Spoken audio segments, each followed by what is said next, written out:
High schools across the country are adapting to the COVID-19 pandemic, choosing to celebrate their seniors at the beginning of the season, not knowing if they'll actually see the end.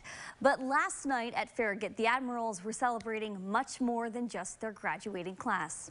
It's piercing, shrill, the high-pitched squeak a basketball shoe makes when it touches the court. Mason Motley would never describe it that way, though.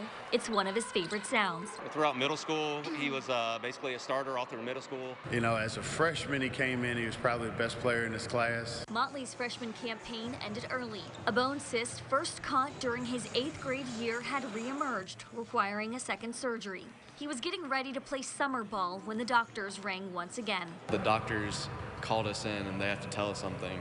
And then I had a weird feeling because it was like they didn't tell us what it was. It wasn't a bone cyst, it was osteosarcoma. And it was in his left tibia.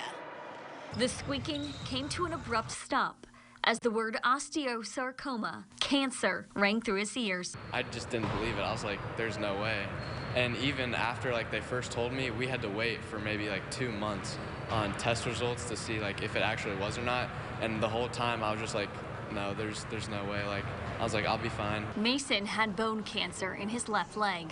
He was pretty devastated. For him, you know, he was 15-year-old and looking forward to playing basketball all summer with his friends and going into, his sophomore year and hopefully playing varsity. At the time, doctors weren't sure he would be able to keep his leg.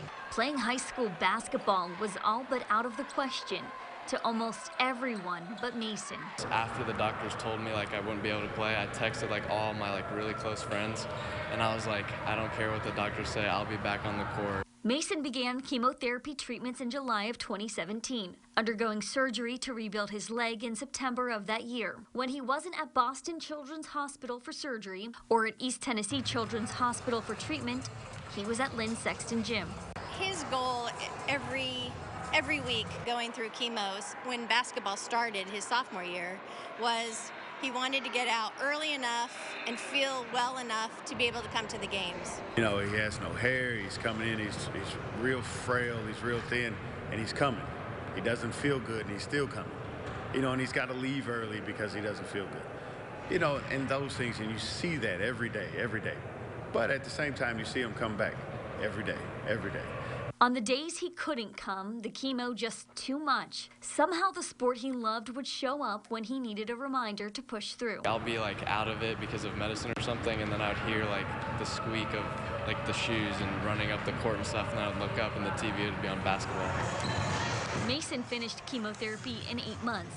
Rehabbing his leg would last much longer, spending nearly a year on crutches and the last 5 months in rehab. The healing in the leg is going slow, and we knew it would. But he's put a lot of work in over the summer and to get it strong enough to be at a place where we're even having this conversation. The conversation, more a statement. Less than 3 years after being diagnosed with cancer, Mason Motley was going to play basketball again. I know he wanted to play, and I always knew that we were going to get him out there in senior night. I've just been waiting for this night and just preparing for this night by doing just workouts here, trying to run a little bit. Senior night came early, a result of the COVID-19 pandemic, but Mason was ready. And the squeaking of his shoes, that sound that it made on the court, made it real. He was back. There's the shot everybody's been wanting all night long. Mason Dribbling through and just feeling in the game instead of just waiting there, just getting into it, getting into rhythm. That felt normal, back when I played freshman year, and then just scoring and just seeing all my friends and family in the crowd just react. It was just a great feeling. Such an inspirational kid, and if you're wondering how his teammates celebrated on senior night, I've got 2 words for you. Water, bath. We're back after this.